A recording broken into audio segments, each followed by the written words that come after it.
Now I'd like to introduce our first panelist for this evening, Yusuf Faqiri. Yusuf is Solomon Faqiri's oldest brother and co-founder of the Justice for Soli campaign. The Justice for Soli campaign was founded after the tragic death of Solomon Faqiri, a 30-year-old Canadian man who died in prison after being beaten and pepper sprayed by guards on December 15, 2016, while temporarily in custody at the Provincial Correction Facility in Lindsay, Ontario. Staff of that facility were aware of Solomon's mental illness diagnosis, which was schizophrenia. The Justice for Soli campaign is demanding transparency and accountability. And I'd like to welcome Yusuf to this thing.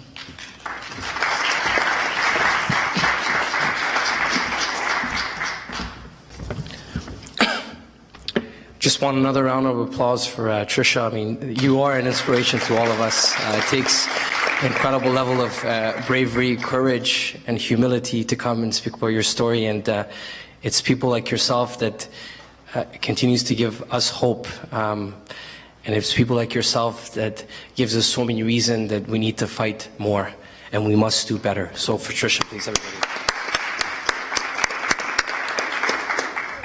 Ladies and gentlemen, my name is Yusuf Faqiri, and so today I'm here to speak about a very tragic story that we all have a stake in.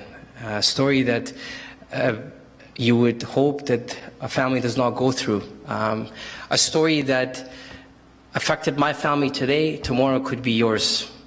Tomorrow you could bury your loved one, you could be burying your sister, a loved one that, and ultimately who was vulnerable, whose life was taken mercilessly. And it gives me hope that we have conversations such as this. And, I'm very thankful for the city of Ajax, to take the lead, to be one of the pioneers on this discussion on mental illness, and it's something that we have to continue to have these difficult but critical conversations. And it's an honor to be with my fellow panelists and Chris, our moderator, to have this discussion. So what I was hoping to do, essentially, first sector of my presentation will be Suleiman, who he was, because Chris mentioned the human aspect. I want to talk about the person who Suleiman was, what he meant for my family, what he meant for society, the circumstances of his death, and as already been mentioned, there's some graphic content, and then the Justice for Soli movement. So I'm going to start off the presentation with a show of hands. How many people know someone or have a loved one that's suffering from mental illness? That's what I thought. How many people believe that individuals with mental illness should be in segregation? That's what I thought. So who was Suleiman? And if we can, I need to, sorry, I'm not technologically literate, so that's the logo of our campaign, and that's who my late brother was. So, who was he? So, just briefly, Solomon Faqiri, he was the second of 5 kids, born and raised in the Ajax Pickering area. Throughout his life as he was growing up, he was the gem of the family. He was the superstar. I was the oldest brother, but it was actually me that looked up to him. He was always better at me, both intellectually and things, and also athletically. And so, in high school, he was a straight A student, and also he played on both the rugby and the football team.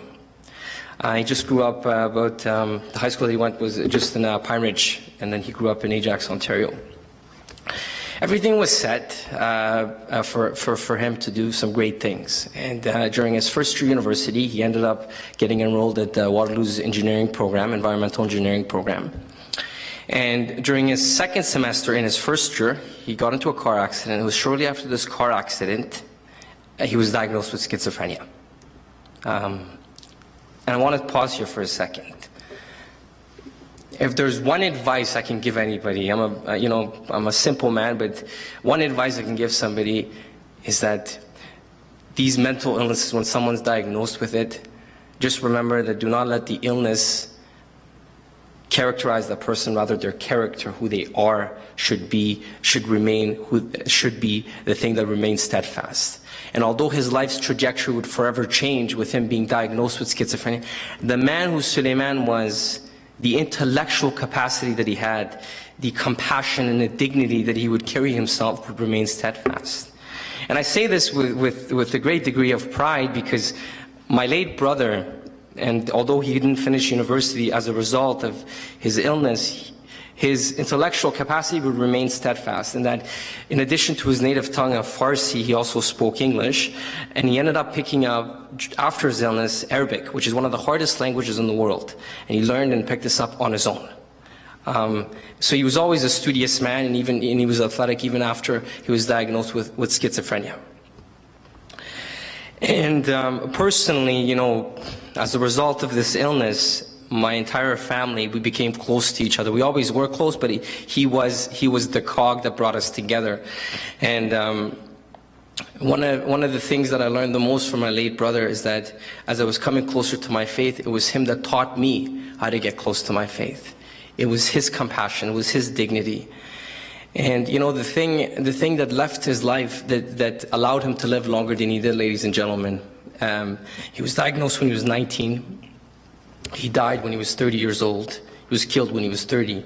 But the thing that kept him alive was the unwavering love that my family gave to him, specifically my mom and dad. And Firdaus will probably speak about more so about like family support. But this is key, ladies and gentlemen. There is a role for medical practitioners to play. There is a role for societal individuals to play. But it's the family support that is between life and death. It took us 11 years to keep him alive. It took the justice system 11 days for him to die under their care. It took my family 11 years to keep him alive. It took the justice system 11 days to die under their care. So there is a justiceforsolly.com website, and we'll talk about the movement shortly, but I wanted to, so if you want to know more about his life, we can, you can talk to me after the presentation, and also on the website, there's stuff about him, who he was. So, but for the purpose of time, I will go to the circumstances regarding his death. So on December 4th, 2016, Suleiman was taken temporarily into custody at the Central East Correctional Center in Lindsay, Ontario. Let me just clarify here, Central East Correctional Center, it's an innocuous term. Another term we could effectively use is the Lindsay Super Jail. Central East Correctional Center is how it's termed by the provincial government, but it's also used the Lindsay Super Jail. So, according to the Ontario Ombudsman, which is the organ of government that has jurisdiction on complaints on jails, for the year 2015-2016, that jail was the most complained jail in all of Ontario, and it's still up there. He was taken there on December 4th.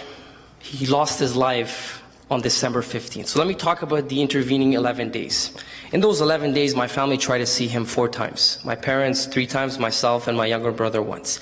In addition to the fact that he was already now 30 years old, his illness is well documented for, the last 11 years, I myself with my younger brother articulated to staff that he had mental illness, that he was suffering from a mental illness. They were well aware. But they took the most important thing away from him, ladies and gentlemen, that was his dignity from his family. He went into a dark hole for us to never see him again. He was there, he was alive. Instead, the next time we see him, he's in a body bag.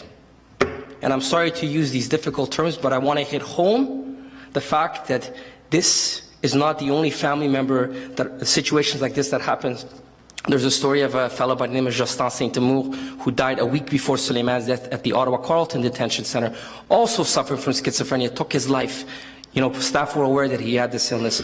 Moses Beaver, First Nations man, suffering from bipolar disorder, took his life in the Thunder Bay jail. Or Cass Geddes, suffering from schizophrenia, took his life at February 2017, took his life in the Ottawa jail.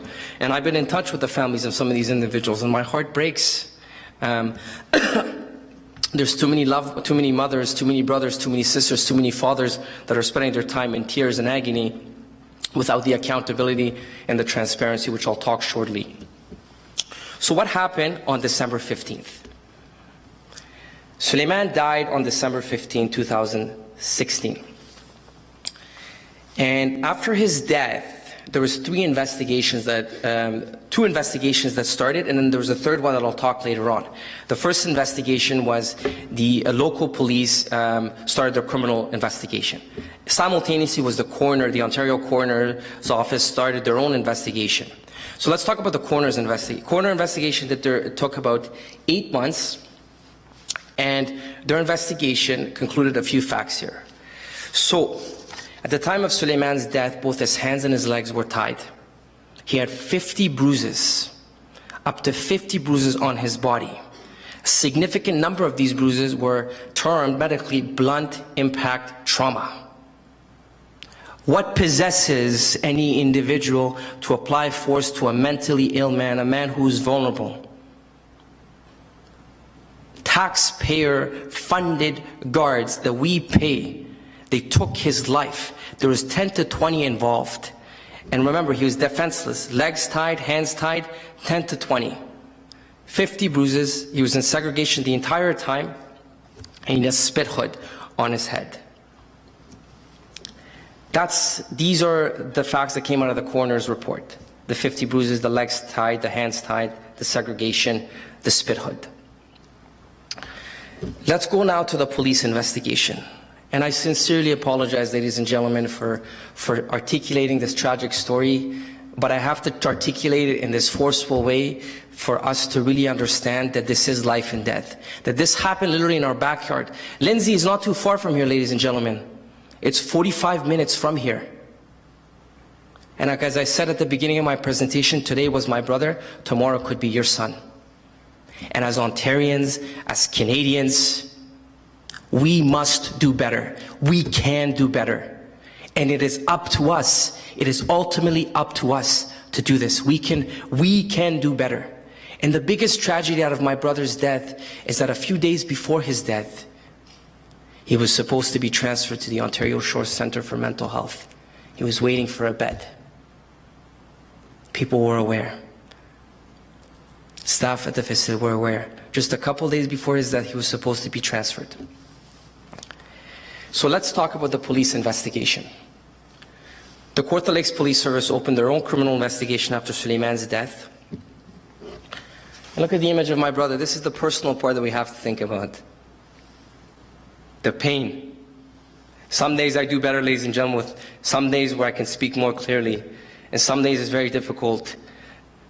But look at the picture of Huiman, just another person who had hopes and dreams, who was an uncle, who was a brother, who was a son. My father's sitting in the audience, my sister's sitting in the audience today, and their pain, my father's pain and my mother's pain, pales in comparison to my pain. No one should bury their child. No one should bury their child. We still don't have closure. Next month it's going to be 2 years since his death. We still ask the same answers. We're asking the same questions, to this day from 2 years ago, and we still have not been given those answers. So what was the police's investigation? What happened? They took a year to do this investigation, and their investigation concluded, they sent an email to the family lawyers with the conclusion that there are no grounds for charges. Yes, ladies and gentlemen, I see some folks shaking their hand. There is no grounds for charges. How are you able to determine that there's no grounds for charges when those 50 bruises, none of them are self-inflicted? This is a fact. He did not commit suicide.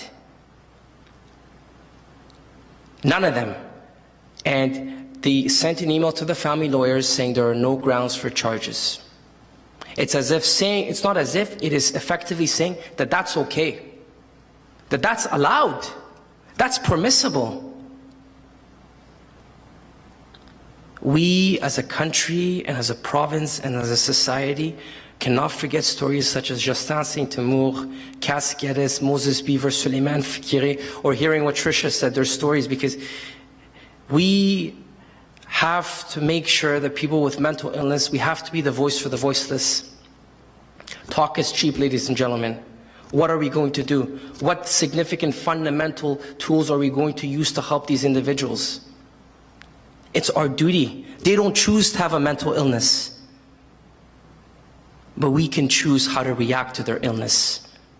We can choose compassion, not reaction. We can choose humility and dignity, not disrespect, not humiliation. So what happened was they decided to not press charges. And the case is still ongoing, ladies and gentlemen, and I can talk more in detail about the case after the presentation. Right now, the case, we're looking for a second police investigation to look into the death of what happened to my late brother. Right, this is very important, and there's so many individuals that are in the justice system who should not be there, that are suffering in silence. Like there's another man by Abdurrahman Hassan, who also was in the Lindsay jail, who died a year before his death. Or the tragic story of Christina John. She's, thankfully she's alive, but there's her story. She was in segregation for almost 100 days, I believe. There's so many stories. There's so many individuals that have died that have had mental illness in the incarceration system. So the family's position and the movement, I'm going to talk about the movement now, is the Justice for Solly movement. The family's position and the movement's position is, we want accountability and transparency. We have effectively been left in the dark the last 2 years.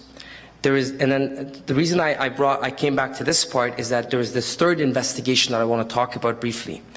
We have now heard in some media reports, according to some media reports, that the ministry opened opened a third investigation, the Ministry of Community Safety and Correctional Services, which is jurisdiction for guards, for the provincial correctional officers, the proper term. They did their own internal investigation according to this report, and the individuals that were involved in Suleiman's death, according to this report, were fired. So the guards were fired according to the ministry, but the police deems their actions effectively not criminal. That's something for us to think about, ladies and gentlemen. So I'm just going to talk briefly now about the Justice for Solly movement. Can I get everybody to get your phones for a second here, everybody? Pull your phones, ladies and gentlemen.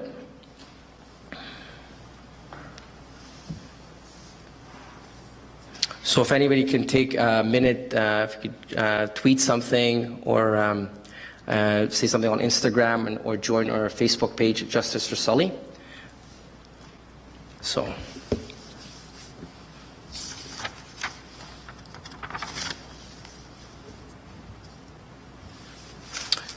as a family, when Suleiman passed away, we made the difficult decision to speak out. We were in pain, but we knew we had to. And so it was as a result of this that myself and a couple other people, with my family's permission, that started the Justice for Solly movement. And what we did effectively, we started this movement, and it's been now almost 2 years old. And the movement has, we did a speaking tour early this year in Ontario and in Quebec. I'm doing a couple more. I just did one in Ottawa. I'm going to Ryerson next week, and then I'm going back to McGill early next year. So we did a speaking tour. We did a petition on change.org that got 16,000 signatories that effectively in this petition asked for people to have a new investigation from the police. So we have that on change.org. So, and I'm happy to give you more information after the presentation. We have 16,000 signatures on that. We have a research paper, so if anybody's interested, the movement, although I'm one of the members of the movement, we have much more talented individuals than me that are they've done a research paper looking at the intersectionality between mental illness and incarceration, and their paper has been published. So if anybody's interested, I'm happy to send that to you as well. So, we've held 2 vigils, one February 2017, one last year to mark the 1 year, December 2017. If anyone's interested, we're holding the 2-year anniversary next month at Dundas Square to mark the 2-year anniversary, the 24 months of agonizing pain that my family goes through. That's going to be next month, and I can talk about details after the presentation. We've presented to various community leaders and partners with mental illness and incarceration, the John Howard Society, Elizabeth Fry, Ontario Human Rights Commissioner. So those are some of the organizations we've presented to. We have a social media presence, as you can see, Twitter, Justice for Sully, and Facebook. And then we are still looking, if anybody's interested, ladies and gentlemen, if interested in volunteering for us, we're still looking for volunteers, because we want to make sure that we create awareness about this story, because at the end of the day, ladies and gentlemen, I'm not here today to just talk about my brother. I'm here to talk about the many more individuals that are voiceless, the single newcomer woman, or the single First Nations man, or the newcomer Canadians, or people that don't have the same socioeconomic opportunity. I'm here to talk on in terms of for their as well. I've been in touch. I spoke with Justin's mom, the young man who died in the Ottawa jail. They're in pain, but I'm here to speak out. We're here to speak about their story, and that's what this movement is about. We have two messages. The main message, immediate message, is we want accountability in individuals that took my brother's life, for them to be charged criminally, for them to be charged. The second is we want to change the conversation on mental illness, and we were trying to collect other family members who have suffered. But we can't do that without your help, ladies and gentlemen. We all have a story to tell. But we are connected in this fabric of mental illness within our society. And as Canadians, it's our duty. It's our duty to be involved. So those are the main messages. And if anybody's interested, after the presentation, we can talk about other details if you'd like. So that's effectively my presentation. I'm going to leave the presentation with a quote.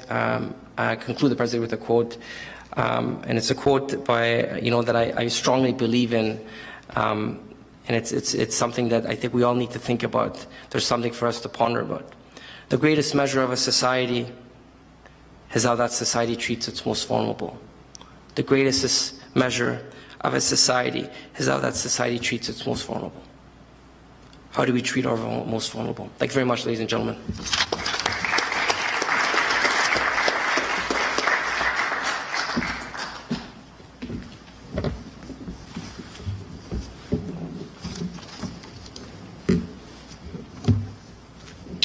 Thank you, Yusuf. I mean, that was, very powerful, and thank you not just for sharing this story, but not letting the chapter close before you're ready to keep the fight going, to ensure that others don't have to go through this. And I think, you're right.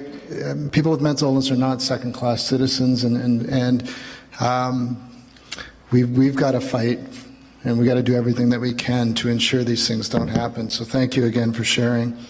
I'd like to, at this point, ask you a question, if you don't mind, if you want to grab the mic. What advice would you give to another family going through this? And are there any specific resources that you found that you could share that would be helpful? And what kind of coping mechanisms have you and your family leaned on during this time? With mental illness, there's the individual that's suffering, and then there's the family lived experience, and it can be very daunting, for certain communities, because there's a double layer of a stigma if you're from a certain community. So I wanted to give that preamble first. I think for me, the simplest advice I give to anybody who's going through is that there is resources. You just the best way to find there is resources. But the best way to do it is finding your community, working within the community, and that can help you. And I think that's very important. I think once we get over the layer of stigma, I think that's more of a hindrance than the resources itself, because some people are.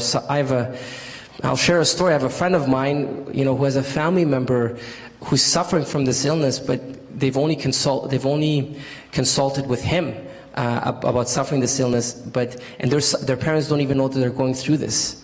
I mean, imagine that, and they come from a certain community, and that this is, quite difficult. And as a family, like, I come from a community, where mental illness, I'm sure Firdaus can talk more about this. It's still stigmatized. But it was my mother, this lady, who took us by the horns and just, got us that you accept my son for who he is, right? And I think family support would be the most important, but there is other support in my opinion. Great. Thank you very much.